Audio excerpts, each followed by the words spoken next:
Assalamualaikum warahmatullahi wabarakatuh. Waalaikumsalam warahmatullahi wabarakatuh. Selamat sore untuk kita semua. Pada hari Jumat yang penuh keberkahan ini, kita akan membawakan sebuah perbincangan yang tadi kita terima dari Bapak Arwin Basu, yaitu terkait apa? Mari Mas Alvin, bisa share screen.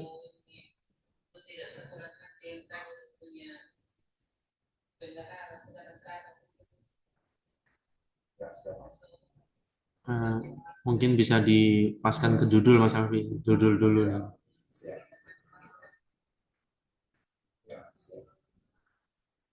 Nah, kami ini dari kelompok 2 sub 1, nama kami adalah Shalvi Merloy. Jadi ada Syahrul, Alvin, Merlin, Elvi, dan Oi Valentino. Nah, kami akan membawakan apa? Next, Mas Alvin.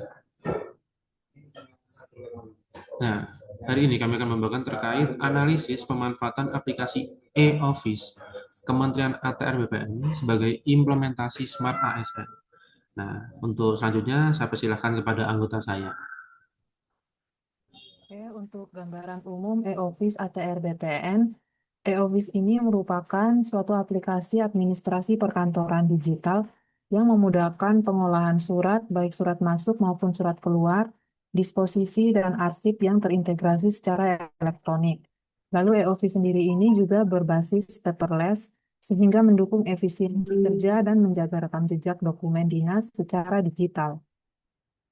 Kemudian berikutnya, aspek implementasi Smart ASN. Nah, terdapat 4 aspek implementasi. Yang pertama, digital safety. Yang kedua, digital ethics. Yang ketiga, digital culture. Dan yang keempat, digital skill yang akan dijelaskan pada next slide berikutnya.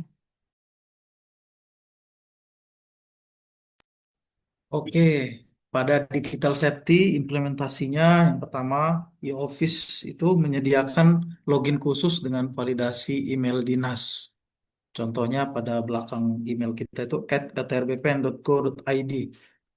Terus deteksi wajah dan anti-fake GPS juga. Sehingga data dan akses pengguna lebih terjaga nanti keamanan.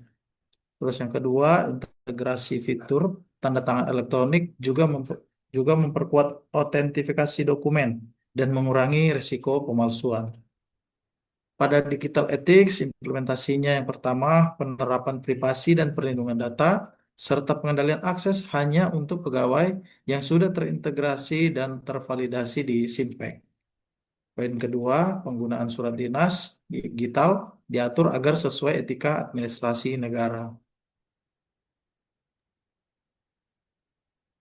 Baik, saya akan melanjutkan digital kultur di mana membiasakan pegawai ASN bekerja dengan sistem dan dokumen digital, meminimalisir penggunaan kertas dan mempercepat proses disposisi surat dan membangun budaya kerja modern serta kolaboratif melalui aplikasi yang terintegrasi di semua unit kerja.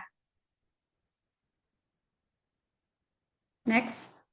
Kemudian digital skill, ASN dituntut memiliki kemampuan menggunakan aplikasi digital seperti input, validasi, dan pemanfaatan fitur pengarsipan elektronik dan tanda tangan elektronik.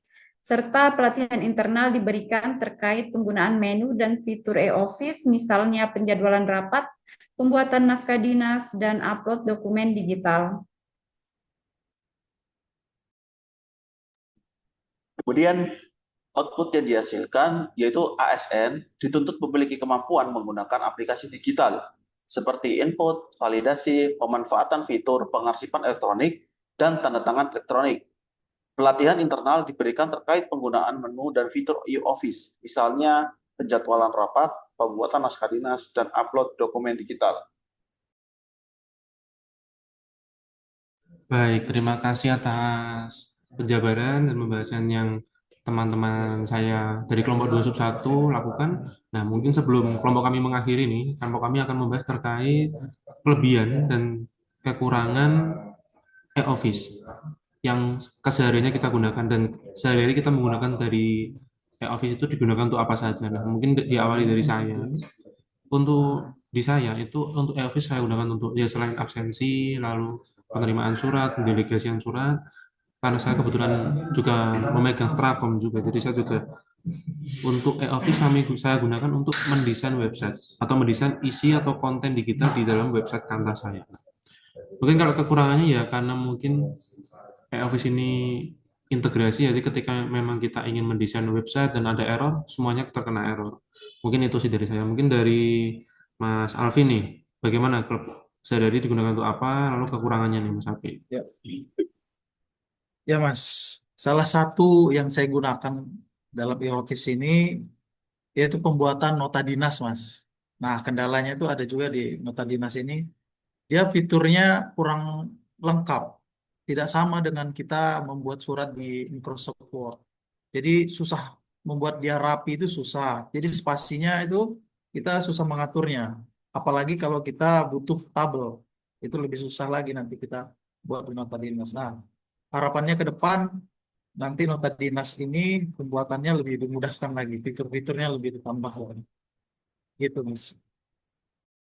Baik, sekarang untuk Mbak Merlin nih, sehari-hari digunakan untuk apa saja e-office-nya, lalu kekurangannya Mbak Merlin apa saja? Oke, Pak Valen. Kalau untuk keseharian saya menggunakan e-office ini yang pertama untuk presensi, kemudian untuk suratan. Nah, kalau untuk kendala yang saya alami ini, eh, saat hendak login, terkadang OTP itu lama baru masuk ke Gmail saya, ke alamat email saya. Jadi cukup memakan waktu untuk menunggu OTP, lalu bisa login ke aplikasi itu, Mas. Sekian mungkin itu sedikit kendala yang saya hadapi. Baik, terima kasih Mbak Merlin atas pernyataannya. Sekarang kita ke Mas Syahrul nih. Untuk sehari-hari Mas Syahrul digunakan apa saja, lalu mungkin kritik untuk e-office Mas Syahrul. Ya, Mas, kalau untuk kegiatan sehari-hari tentu presensi dan persuratan juga. Kendala dari e-office itu sebenarnya kendalanya sama kayak Mbak Merlin. Kalau kita mau login untuk presensi itu terkadang email OTP yang melalui email itu tidak masuk, bahkan bisa sampai 10 menit. Lalu untuk pengajuan tanda tangan elektronik, terkadang itu tanda tangan elektronik yang kita ajukan mungkin dituju ke kepala seksi itu kadang tidak mau, tidak apa ya, tidak bisa diberikan tanda tangan elektroniknya. Seperti itu. Terima kasih. Baik, terima kasih Mas Syahrul. Yang terakhir nih dari Mbak Evi nih, digunakan apa saja, lalu kritik mungkin Mbak Evi apa saja. Baik, Mas Valen, kalau saya di Kantah menggunakan e-office untuk validasi aplikasi Sitata itu kan atau login di KKP itu biasa sama kayak Mbak Merlin, OTP-nya biasa nggak masuk, biasa lama baru masuknya. Jadi pekerjaan kita yang tadinya mau dikerjakan karena nunggu OTP-nya tidak masuk, diulang-ulang tidak masuk, akhirnya memakan waktu. Kemudian di sini juga itu kendala koneksi jaringan ya. Mungkin karena di sini sering mati lampu, terus jaringannya kurang memadai, hanya ada Telkomsel, mungkin itu juga penyebabnya. Makanya kadang OTP-nya tidak masuk sehingga menghambat pekerjaan kami. Mungkin itu saja, Mas. Terima kasih. Baik, terima kasih kepada seluruh teman-teman di kelompok 2 sub 1, kepada Mas Alvin, kepada Mbak Melin, lalu Mas Syahrul dan Mbak Envi. Terima kasih sudah menyempatkan waktunya. Mungkin sekian dari kelompok 2 sub 1. Sampai jumpa di podcast 2.1 yang selanjutnya. See you.